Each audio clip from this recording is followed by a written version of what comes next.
하나님께서 우리에게 주신 놀라운 축복들 중에 하나가 우리에게 하나님의 소원을 내려 주신다는 것입니다. 주님을 섬기고자 하는 그 소원, 주님을 예배하고자 하는 소원, 주의 복음을 전하고자 하는 그 소원, 주께서 기뻐하시는 그 뜻을 행하고자 하는 그 거룩한 소원을 하나님이 택정하신 백성들에게 두신다는 그 사실, 그것이 있기에 사도 바울이 그 윗지방을 친히 걸어가면서 교회들을 위로하고 권면하다가 지금의 터키 지역 가장 서쪽 끝에 있는 에베소 땅까지 오게 된 것입니다. 하나님이 그 소원을 그 속에 두셨기에 이 복음의 빛을 전하고자 하는 그 마음 하나 가지고 오직 내 모든 인생이 하나님을 기쁘시게 하는 그런 삶이 되기를 원하는 성령께서 주신 그 마음의 소원을 품고 그가 에베소 땅에 온 것입니다. 오늘 우리 이 밤에 우리가 이렇게 기도했으면 좋겠습니다. 하나님, 하나님의 기뻐하시는 뜻이 우리의 소원이 되게 하여 주옵소서. 하나님이 기뻐하시는 일을 우리도 기쁨으로 행하게 하여 주옵소서. 반드시 이루어 주실 줄 믿습니다. 바울이 에베소로 왔을 때 그것은 그의 힘으로 온 것이 아닙니다. 무슨 말이냐? 2차 전도 여행 때 그가 아주 중요한 경험 하나를 하게 돼요. 그러니까 무시아에서 원래 그가 갖고 있었던 소원은 지금의 터키 지역 북쪽에 있는 비두니아, 흑해 연안의 그 지역에 가서 복음을 전할 마음을 품고 있었습니다. 소원이죠. 그런데 예수님께서 나타나셔서 그 길이 아니라고 하신 것이, 예수의 영이 허락지 아니하신지라 것이. 이때 무엇을 하게 됩니까? 내 안에 있는 소원이 다 주님께서 주신 것은 아니구나. 이걸 알게 된 것이에요. 내 안에 있는 소원이 과연 주님이 주신 것인가? 그것을 점검하고 돌아보고 부지런히 민감하게 분별할 수 있어야 내가 하나님을 밀치고 주인의 자리에 앉지 않게 되는 것입니다. 그러니까 바울이 에베소 지역에 2차 전도여행 끝머리에 이 선교 답사를 왔었잖아요. 그때 사람들은 붙잡았어요. 내가 반드시 돌아오겠습니다. 이렇게 얘기를 안 했다는 것입니다. 어떻게 얘기했습니까? 21절, 18장 21절 읽겠습니다. 작별하여 이르되 만일 하나님의 뜻이면 너희에게 돌아오리라 하고 배를 타고 에베소를 떠나 그랬어요. 그때 배운 것이 내가 원한다고 다 할 수 있는 것이 아니에요. 사람들이 원한다고 다 되는 일이 아니에요. 하나님이 보내주셔야 에베소에 갈 수 있는 것이에요. 그러니까 하나님의 뜻이면 너에게 돌아오리라. 우리의 언어 습관 중에서 우리가 미래에 있는 어떤 일들에 대해서 내가 반드시 그렇게 하겠습니다. 여러분, 그런 언어 표현 우리가 자제할 필요가 있어요. 하나님이 어떻게 하실지 몰라요. 전혀 되지 않을 것 같은 일도 하나님이 문을 열어주시면 되는 것이에요. 될 것 같은 일도 하나님이 막으시면 안 되는 것입니다. 선교라는 이름이 붙어 있다고 하나님이 다 기뻐하시는 일은 아닌 것이에요. 사도 바울이 비두니아로 가고자 했던 것도 선교예요. 그러나 하나님의 뜻이 있고 하나님의 길이 있고 하나님의 순서가 있고 하나님이 원하시는 방식이 있다는 것이에요. 그래서 우리가 긴밀하게 기도하며 교제하면서 하나님의 뜻이 무엇인가를 깨달을 수 있어야 하는 것입니다. 그것이 무엇이냐? 모든 나라와 역사를 통치하시고 주관하시는 주인이 바로 하나님 되신다는 것을 인정하는 것이에요. 우리가 이 자리에 나온 것도 하나님이 허락해 주셔서 나온 것입니다.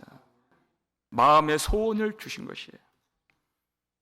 여러분, 그 마음의 예배에 대한 열망을 주셨다는 사실이 얼마나 큰 은혜입니까? 많은 사람들 마음속에 여러분 이 소원이 없습니다. 은혜예요. 어떤 사람들은 그 원함은 있지만 힘이 없어요. 그러니까 소원을 두시고 그것을 행하게 하시는 힘을 주신다는 것이 얼마나 큰 은혜인지 몰라요.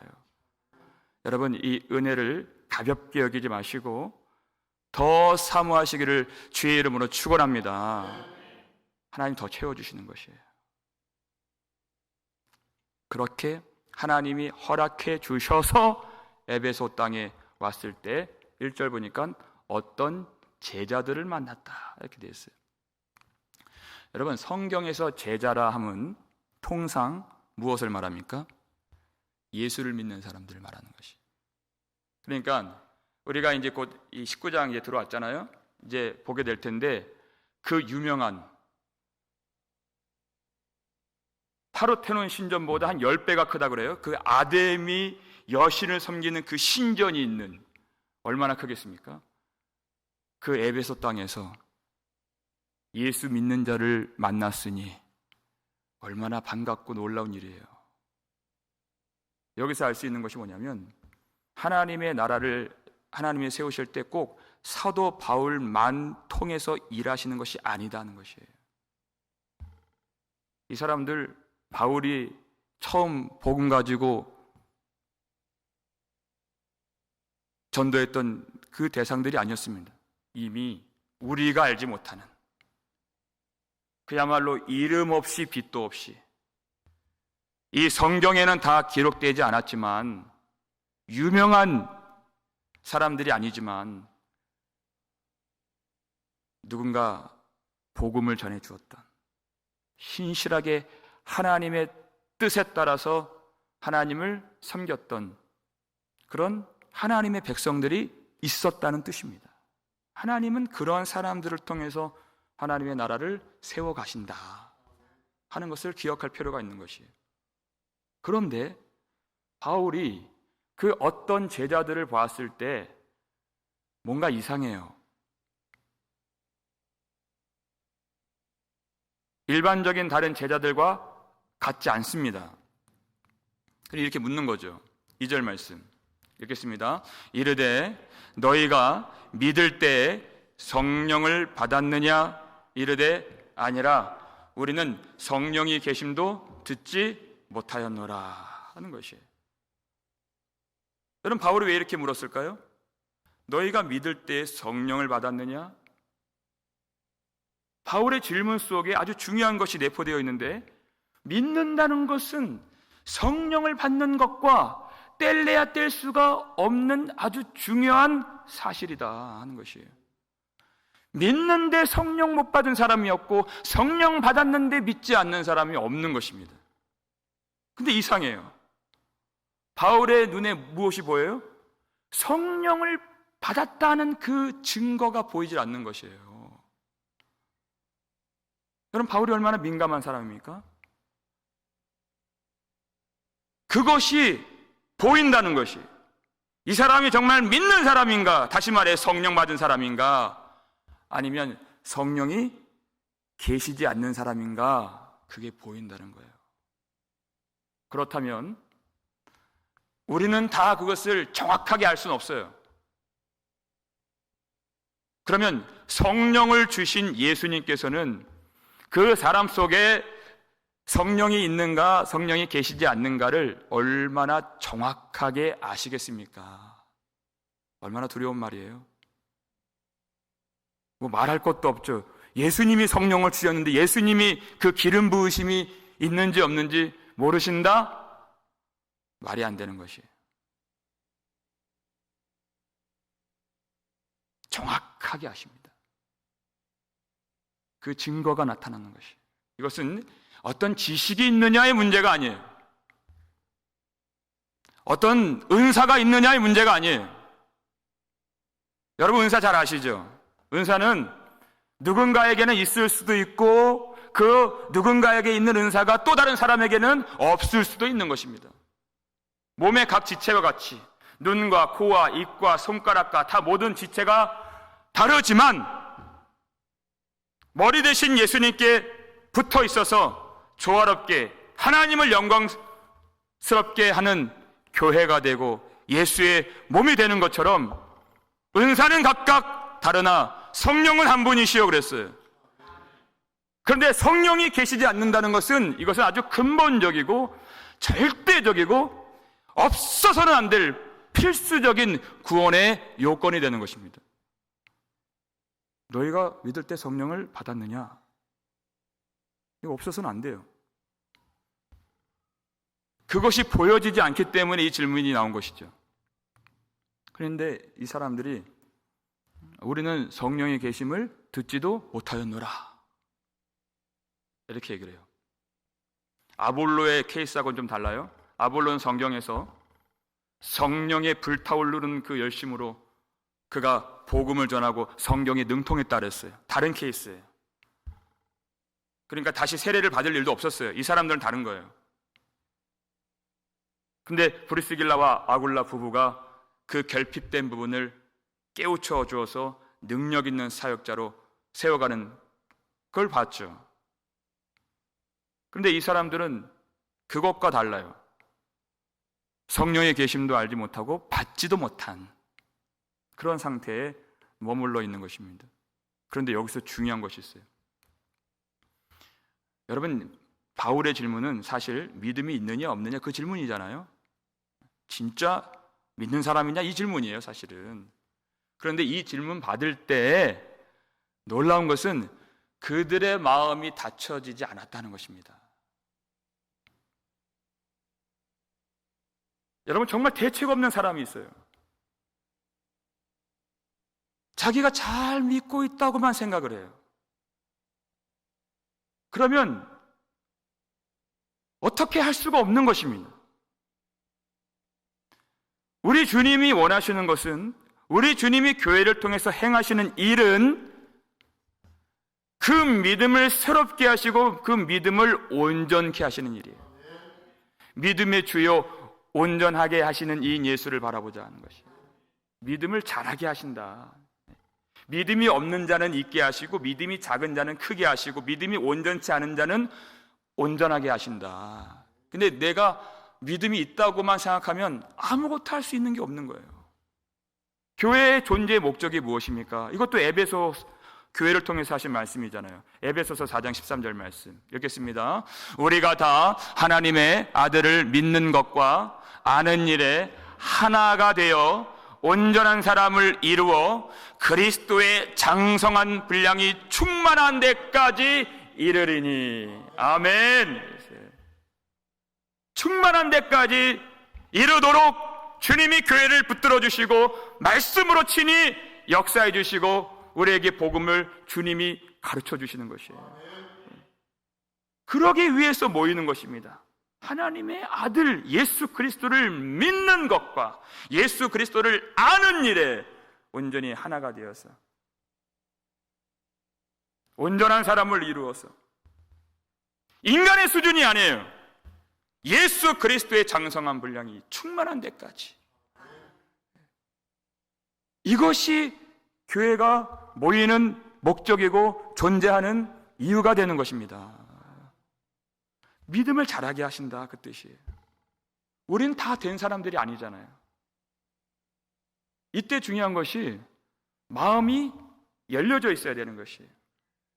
자기를 신뢰하는 사람들은 마음이 닫혀져 있어요. 그러니까 복음의 씨앗이 들어가질 않습니다. 복음이 뿌리를 내리질 못해요. 마음이 열려 있어야 복음이 들어가고 뿌리를 내리고 열매를 거두고 믿음이 자라게 되는 것입니다. 마치 사도행전 16장 14절 말씀처럼 자주장사 루디아, 주께서 그 마음을 열어 바울의 말을 따르게 하시니 그랬어요. 마음이 열려 있는 것도 하나님께서 역사하신 결과인 것입니다. 우리 재량이 아니에요. 우리 성품이 아니에요. 주님이 마음을 열어주셔서 그 교회를 새롭게 하시고 믿음을 자라게 하시고 복음을 따르게 하시고 하나님의 성령의 역사, 예비적인 역사가 마음이 열려진 것입니다. 그렇다면 이 사람들은 무엇을 근거로 자기가 믿는다고 그렇게 말했을까? 3절 말씀입니다. 읽겠습니다. 바울이 이르되 그러면 너희가 무슨 세례를 받았느냐? 대답하되 요한의 세례니라 하는 것이. 세례는 받긴 받았어요. 그러니까 믿는 자라고 말하고 다니는 것입니다. 그러니까 바울이 이상해. 믿음의 증거는 없는데 성령의 나타나심은 없는데 믿는다고 하니까 자꾸만 질문하게 되죠. 무슨 세례를 받았느냐? 요한의 세례를 받았다는 것이. 그것이 세례 요한에게 요단강에서 직접 세례를 받았는지 아니면 어떤 제자들을 통해 받았는지는 알 수 없어요. 그런데 중요한 것은 세례 요한의 가르침조차도 온전하게 깨닫고 있지 못한 상태에 머물러 있다는 것이. 세례 요한은 이렇게 가르치지 않았어요. 자기 제자 만들려고 세례를 준 것이 아니에요. 나는 너희에게 물로 세례를 베풀었거니와. 이건 예비적인 일이에요. 이게 목적이 아니에요. 다시 말해 완성이 아니에요. 뭐라 그래요? 그는 너희에게 성령으로 세례를 베푸시리라. 이게 완성이에요. 예수님 오실 길을 요한이 예비하면서 예수님 만나서 새롭게 구원받을 백성들을 정결케 하는 그 역할, 그것이 세례 요한의 사명이었어요. 준비적인, 예비적인 세례였다는 것이 완성이 아니다 뜻이. 무엇이 완성입니까? 골고다 언덕 십자가 위에서 우리 죄를 위하여 보혈을 흘리신 예수 그리스도의 피 뿌림을 받고 부활 승천하신 예수님께서 성령을 부어 주심을 받을 때 세례가 완성이 되는 것이. 성령을 받아야 된다는 것입니다. 그런데 이 사람들은 성령이 계심도 듣지 못하였노라 이렇게 얘기해요. 무엇을 말하는 것입니까? 여러분 질문하겠습니다. 이 성령의 새 시대, 오순절 이후의 이 신약 시대 말고 구약 시대에는 성령이 계십니까? 계시지 않습니까?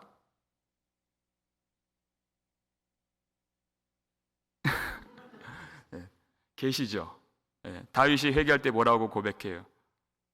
주여, 나를 주 앞에서 쫓아내지 마시고 주의 성령을, 그렇게 나와요.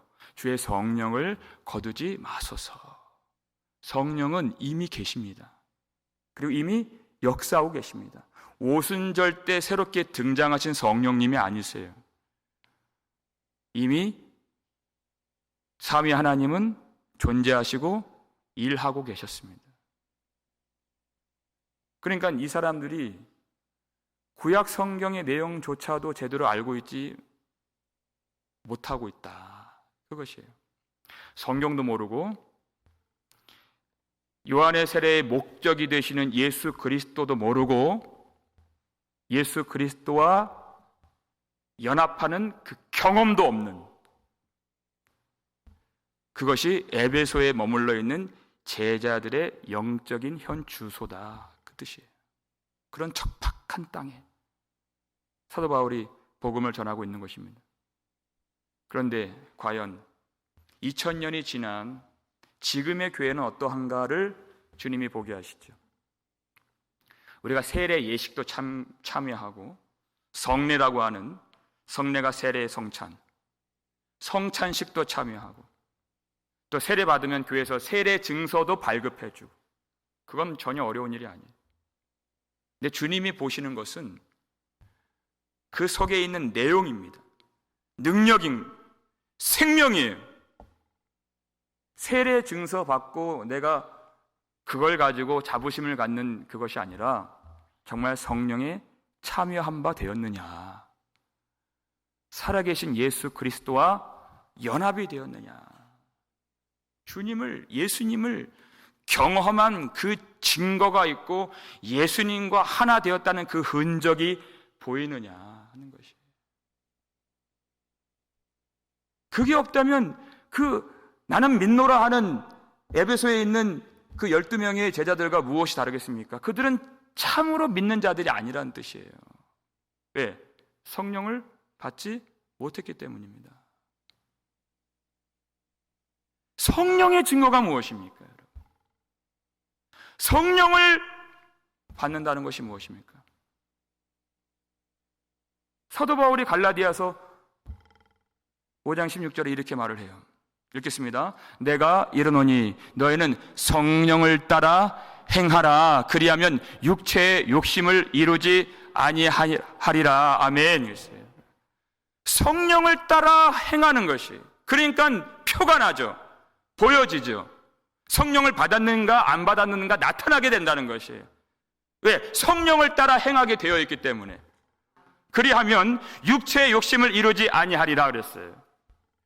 우리 속에 욕심이 얼마나 들끓고 있습니까? 세상에 대한 욕심, 자기 영광, 자기 자랑. 누가 한번 삿대질하고 뭐 하나 좀 섭섭하게 하면 여기서 들끓는 것이, 그걸 정욕이라고 하는 거예요. 그 예전의 문제가 아니에요. 지금도 있어요.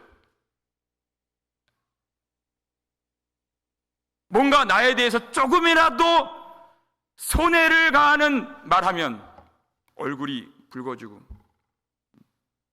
기분이 상하고 욕심을 이루지 아니하리라.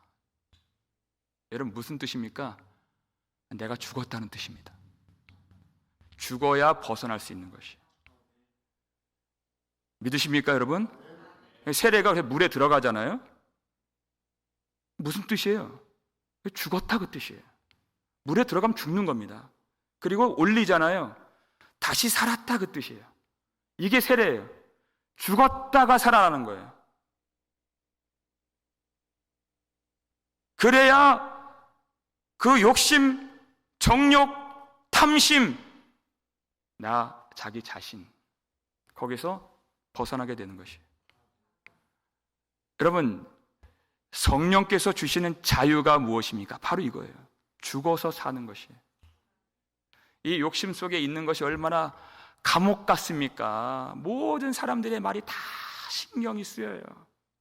괴로워요. 자유하지 못해요. 죽어서 살아나야 거기서 풀려나는 것입니다. 내가 죽어야 풀려나는 것이에요. 그럼 내가 자유해야 할 이유가 무엇입니까? 그래야 사랑이 되는 것이에요. 이게 율법을 이루는 것이에요. 하나님을 사랑하고 이웃을 사랑하고 성령을 쫓아 행하면 그것이 이루어지는 것입니다. 왜? 내 자아가 죽었기 때문에. 이게 자유예요. 13절 말씀 볼까요? 바로 그 위에 있는, 읽겠습니다.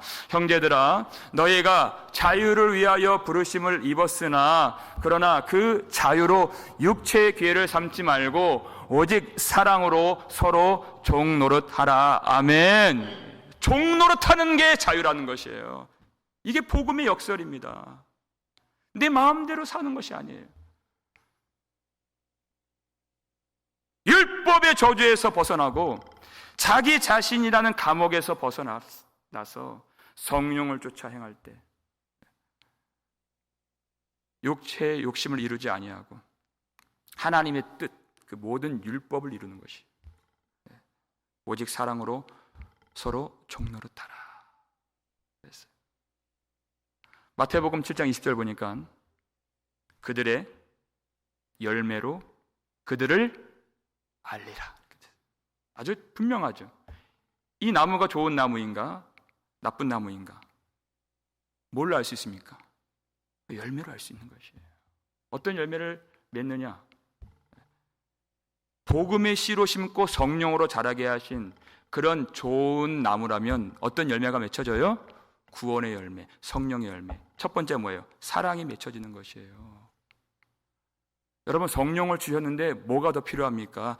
사랑과 희락과 화평과 오래 참음과 자비와 양선과 온유와 절제와 충성, 이 9가지, 사실 한 가지 성령의 열매인 것이에요.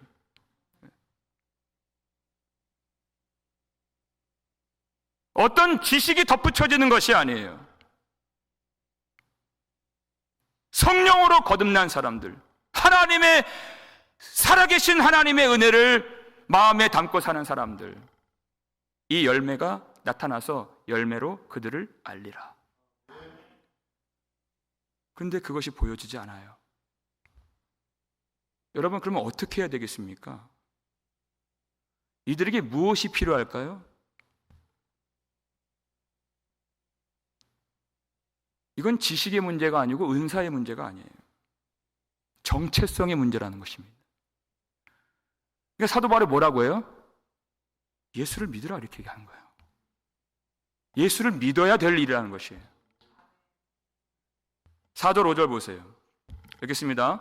바울이 이르되 요한이 회개의 세례를 베풀며 백성에게 말하되 내 뒤에 오시는 이를 믿으라 하였으니 이는 곧 예수라 하거늘 그들이 듣고 주 예수의 이름으로 세례를 받으니. 아멘. 이제까지 그들이 믿는다는 것은 믿음이 아니었다는 뜻입니다. 요한의 세례도 정확하게 알지 못하고, 요한이 세례가 말하는 그 목적이 바로 예수 그리스도시다, 그 복음을 알게 해주는 거예요. 그리고 그를 믿으라, 예수를 믿으라. 그러니까 이들이 그 복음을 듣고 예수를 믿고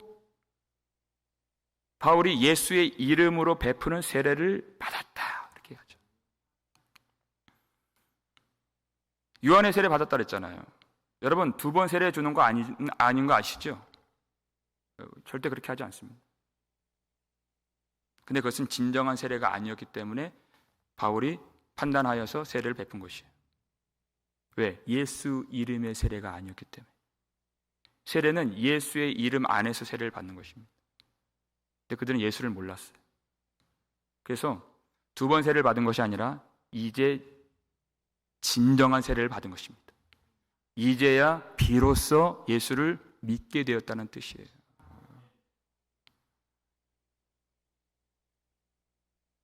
예수를 믿으라 했는데, 여러분, 이 사람들이 그 복음을 들었다 그랬어요. 그 복음에 대해서 반감을 갖지 않고 그것을 물리치지 않고 복음을 수납했다. 여러분, 이것이 성령의 역사인 것입니다. 많은 사람들에게, 여러분, 우리는 다시 십자가로 돌아가고 다시 복음을 전하고 다시 복음으로 돌아가야 되는데, 복음을 전하면 많은 교회 사람들이 하는 말이, 당신이 뭔데 내 믿음을 판단합니까? 이렇게 얘기하는 거예요. 근데 이 사람들은 그렇게 하지 않았습니다. 자기의 믿음 없음을 인정하고, 그리고 새롭게 하시는 성령을 받아들이고 복음을 믿었다는 것입니다. 여러분, 믿음은 예수님이 나를 따라오려거든 그러셨잖아요. 그냥 내가 예수를 믿습니다, 이 차원의 믿음이 아닌 것이에요. 자기를 부인하는 것이 믿음인 것입니다. 누가복음 본문 보니까 날마다 제 십자가를 지고 따를 것이니라. 내가 죽는 것이 믿음이다. 자기를 부인하는 것이 뭡니까? 내 믿음까지도 부인하는 것이에요. 그래야 이 성령의 역사가 나타나는 것입니다. 자기 죽음을 고백하는 자에게 주시는 하나님의 선물이 성령인 줄 믿으시길 바랍니다. 하나님은 이렇게 자기의 믿음 없음을 인정하고 고백하고 주님을 의지하는 자들에게 항상 새롭게 성령을 부어주시는, 우리를 새롭게 하시는 하나님이십니다. 우리에게 믿음이 없다 하시는 하나님의 마음을 한번 여러분 생각해 보세요. 누군가에게 믿음이 없다 하시는 것은 그를 죽이시려고 하시는 말씀이 아니에요. 그를 살리시려고 하시는 말씀인 것입니다. 그의 진정한 문제가 무엇인고, 해법이 무엇이고, 살 수 있는 그 길이 무엇인가. 예수님이 우리를 내치시려고 하신 말씀이 아니라 우리를 진정으로 품어주시고 사랑하시고 새롭게 하시기 위해서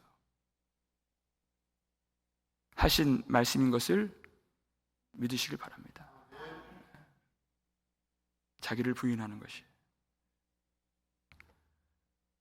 그 믿음이 있을 때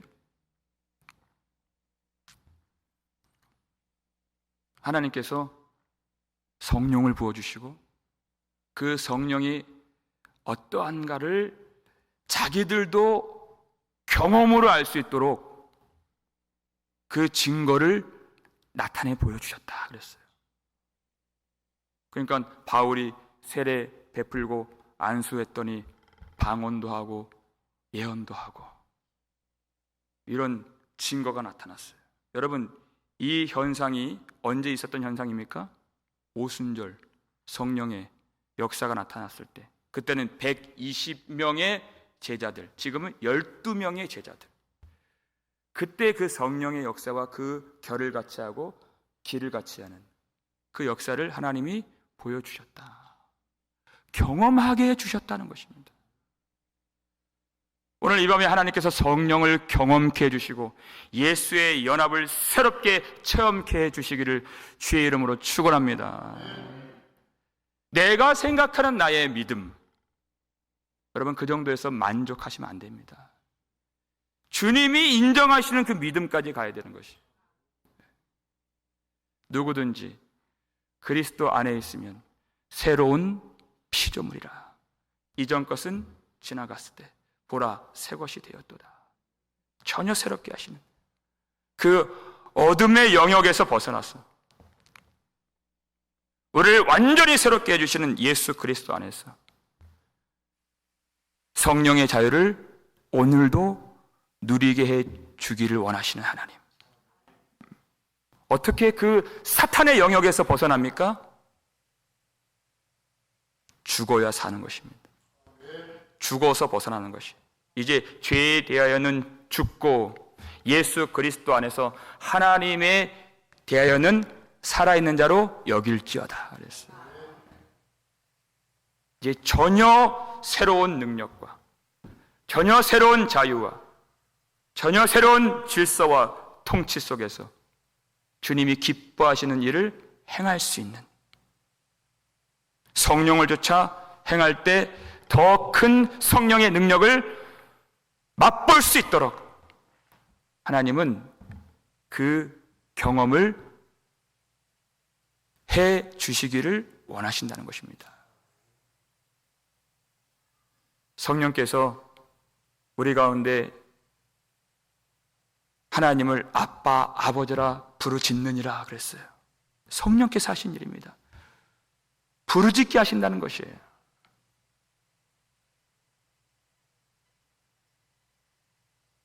자기를 사랑하는 마음에서 벗어나서 하나님의 뜻대로 성령을 쫓아서 오직 사랑으로 서로 종노릇하도록 성령께서 역사해 주신다. 그것이 증거예요. 그것이 열매인 것입니다. 하나님이 기뻐하시는 그 교회를 위해서 내가 인정받지 못하고 이름 없이 빛도 없이 사람들은 다 알지 못하지만 주님이 기뻐하시기 때문에 남들 알지 못하는 그 순간에도 교회를 위하여 기도하고 교회를 섬기고 주님의 몸된 교회를 위해서 나의 모든 것을 다 바치고 투신하는 그런 인생을 성령께서 살도록 만들어 주신다.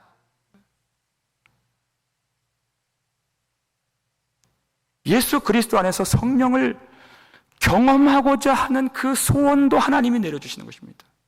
우리의 소원이 무엇이? 우리는 곧 이제 조금 있으면 다 주님을 만날 사람들입니다. 우리의 남은 소원이 무엇입니까? 오직 주님을 기쁘시게 하는 것. 내가 사랑하는 그 주님을 경험하면서 오직 주님이 원하시고 주님이 뜻하신 바를 행하고 하나님이 우리에게 맡겨주신 하나님의 마음이 쏟아져 부어져 있고 하나님의 눈물이 고여있는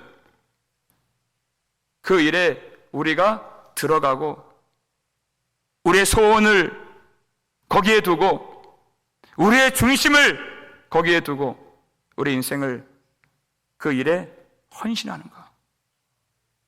그 마음을 성령께서 우리에게 주신다는 것이에요.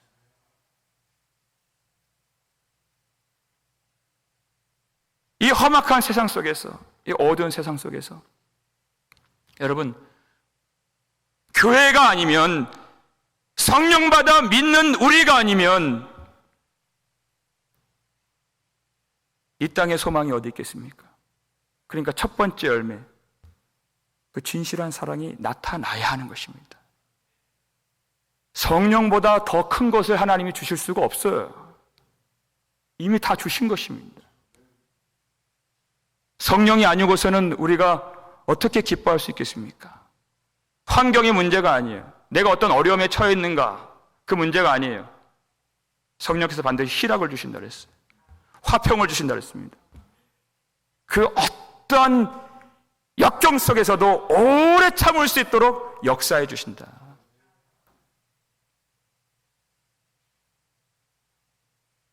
절제하는 마음을 주시고 온유한 심령을 주시고 오직 우리 주인 예수 그리스도께 충성할 수 있는 마음을 성령께서 베풀어 주시는 것입니다. 이 밤에 우리 주 예수 그리스도 안에서 성령의 은혜가 충만하게 부어짐으로 성령께서 우리를 새롭게 해주시고 성령께서 우리를 다시 감동케 해주시고 성령께서 우리를 전율케 해주시고 예수 그리스도의 연합을 현격하게 경험할 수 있도록 은혜를 베풀어 주시기를 주의 이름으로 축원합니다.